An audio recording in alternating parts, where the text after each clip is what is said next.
This ain't Texas. This is Florida. So lay it down now.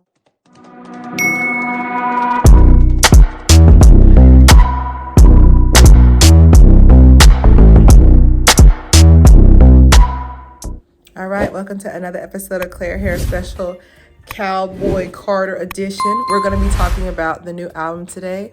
So Cowboy Carter. So I'm going to be naming my pros, my cons. Hopefully you guys don't sting me by the end of the episode. I have sensitive skin, but I'm going to name my top 5 songs from the album. And coming in 5th place, Texas Hold'em. Sorry. Fourth place is 16 Carriages. 3rd place is The River Dance.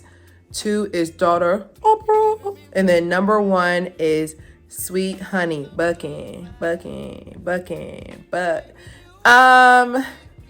gonna go into the pros and the cons. Hopefully you're still here. So we're gonna go into the cons. First things first, the album title. The album title, Cowboy Carter. Now, I'm a girl's girl. I wanted her to get credit. If I would have named it, I wouldn't have said Cowboy Carter. I would have said Cowboy Beyonce. Because the B-O-Y kind of looks like Beyonce. I know y'all might be saying, well, that's actually corny. But, like, I just wanted the album to, like, I wanted to show Beyonce. Like, it's kind of like when you get a degree and, like, you get your husband's last name. It's like, I got the degree, though. I got it. All right, I got the degree. How dare this person? But definitely sure the title. I'm not a fan of it. I'm not gonna lie to you. I'm not a fan of it being called Cowboy Carter, because this is Beyonce's show. Okay, he's Mr. Beyonce, not the other way around. But I feel it's a family name. It's kind of like Rihanna calling it Fenty Beauty, even though Fenty Beauty it do sound good. So definitely for sure I did have a problem with the title, but once I got past that, I was able to get to the music. Number 2, there's a lot of songs on here. Now, mind you, we do all have, I say I have high functioning ADHD, but definitely for sure this album, I want to say this album has 27 and 29 songs. I don't know if this is the deluxe version or not. That's a lot of songs. And I know some people who they like having albums that have a lot of songs, because then they have more, like if they're writing down,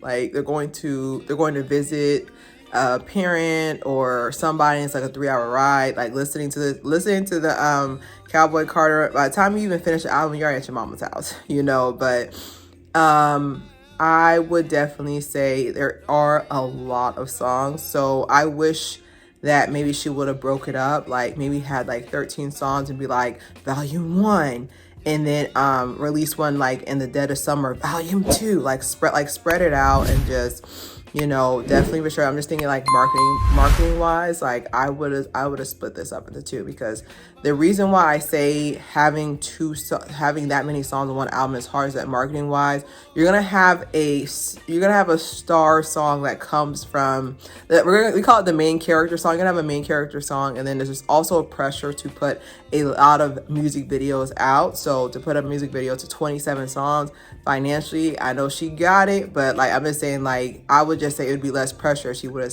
have break your content up. And then the last critique I had is that I wish she would have connected with like a current trending. I don't listen to country music. I listen to Beyonce. But I wish she would have connected with a current, somebody who's trending for country music, and did like have them as a feature, like have them as a feature, try to connect to Gen Z, because from what I've gathered, most of the people who are listening to Cowboy Carter are millennials and older Gen Z. So the younger Gen Zenians, to connect to them, I wish she would have got like somebody who's current popping for for country music. I wish she would have went and grabbed one of them and said, hey, let's do a song together, or have them as a feature. I know everybody, when you put out albums, you don't have no features because there's more money to split up, and it's more of a pride thing. Like, I don't need you, I'm Beyonce, and she is. But I do wish she would have connected with like a current one, just to connect to Gen Z, because money wise, like millennials and older Gen Z, we have the money, but you need the attention, you need the push from the younger Gen Z, because that's where the money's at. Now let's go into the pros. It's a different sound. Like, y'all understand, like, I've been listening to Beyonce before puberty. I've been listening to Beyonce for a very long time, and to sit here and hear her try a different sound, like, yeah, I love when people try different things. Like, I mean, even to connect it with myself, like I started off as a hair channel. I mean, I still am part time hair channel, but y'all don't be watching the tutorials. That's another video for another day. But I like it when people try new ventures. Like, they try to, like, you know, try to do something new. And honestly, like, a lot of people said she was fake, and I was like, she's from Texas. Isn't that where they make cowboys and cowgirls out? Like, isn't that where they breed them at? Like, what are you talking about? Like, her making a country music album, like, makes sense. Like, that's like if Rihanna makes a Caribbean album, it's like, duh. But I definitely like the fact that she did a different sound, you know, like, she did more of like a up-tempo, like, disco sound with her last album. Like, it's just, I just love when artists aren't afraid to try new sounds, because it's just like, you know what looks good on you. It's like trying a different haircut. Like me, I know black looks good on me. I know certain hairstyles are good on me, but I will always be the experimenter.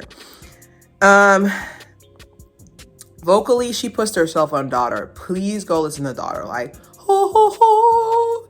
Look, see, that's not my talent. You hear it? It's not my talent. Like, on Daughter, she ate, as the young kids would say. She ate down. Like, it's the song that I want to do, like, I want to go to Italia. That's how they say it. I want to go to Italia and go and, like, film, like, a perfume commercial there to the song. That's what I hear it as. It sounds like coming this fall, Italia. Like, it just sounds like, I don't know, like, it just, to me, it just sounds like it sounds so upscale. Like, it sounds so, it's, you gotta listen to it. I'm not doing her justice, but go listen to it. But Daughter, by, like, she pushed herself. The timing, great timing. She did real, I have my little thumb up here. She did great time. This is perfect, because right now no one's really dropping any projects right now, because usually most people, most artists, if you guys noticed, most artists tend to drop their albums more in the fall. When you're at home, you're from school, you're going to be listening to it more. Summer, it's rare that they drop an album. They're more likely to put a single out, because, like I said, they want something that's upbeat, whatever. Right now it's springtime. This is the perfect time for her to drop an album. So definitely for sure, whoever her marketing team is, mwah, chef's kiss. This is the perfect time, because, like I said, like, this is in between, like, spring break and right before summer. So people are still in school. The main reason why you want to get people while they're still in school, because they have nothing better to do but listen to your album. So during summer, people are on vacation. They're not trying to hear a whole album, especially 27 songs. So definitely for sure, this is the perfect time. It wasn't a typical country album, and I know a lot of people wanted to hear, like, put my radio on and cruise. That was a song. Okay, so they wanted, like, a crossover song like that and have, like, a whole album of that. And I like the fact that she didn't just make it like a typical, you know, like, she didn't make it like a typical, like, country album, like, you know how country music sound like. Don't play with me. I like that she didn't make it like a typical country music album. Like, she actually, like, played with the sounds and really did different things, like Daughter being on here, 16 Carriages, like 16 Carriages for sure, like, definitely for sure. Ooh, I can't even get my words together. Like, it was so powerful. Like, 16 Carriages was 16 carriages, like, you could tell, like, the emotion, because the reason why people listen to songs, like, there's just this longevity aspect when it comes to songs. Like, I want to hear a song that you're just not making it, it's not a quick little McChicken sandwich you just eat, it's done. Like, I want a steak. Like, I want something that I'm still going to be working on, like, my body's still going to be working on dissolving throughout the next day, throughout the next couple of years. So 16 Carriages definitely gives me that. But I like that it wasn't a typical country album, because, like, then it would be, like, a little bit too on the nose. Like, I want like variety. I want to be able to hear different sounds, different sounds and everything. But yeah, I can definitely say, like, it was a good listen. It was a lot of songs.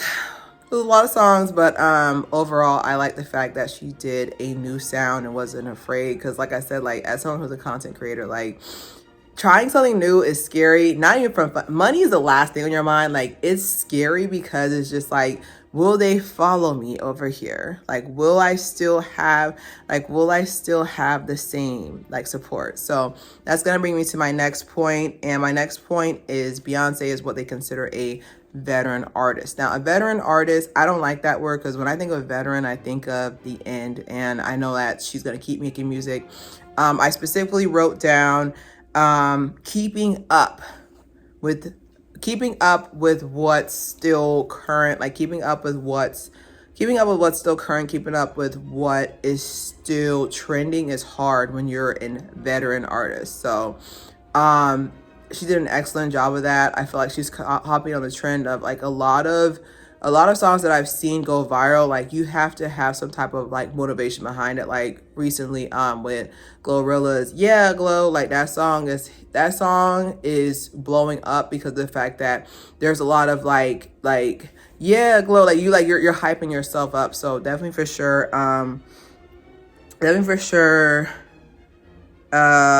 Buckin's gonna be one of those. Riverdance as well is another one that I can see like going viral, because like it's like an empowering song. So definitely for sure she's hopping on the trend. Like, you need to have some level of empowerment with your songs, because this is gonna be going on TikTok. So you got, well, we have it, child. It's gonna be going on TikTok. I did notice a bit of ageism when the release of this album. I did notice the ageism, and I don't like it. She's 43, all right? And as someone who is a decade younger than her and gets told to grow up and do grown-up things all the time, she's 43. Yeah, I'm gonna put your volumes up now. And the sheer amount of ageism of like, oh, she needs to go home and take care of her kids. Oh, she's too old to be dressed like this. I'm sorry, but as long as I'm looking and feeling good, I will continue to dress like this. Okay? So if you want to sit here and call me childish, that's perfectly fine. All right?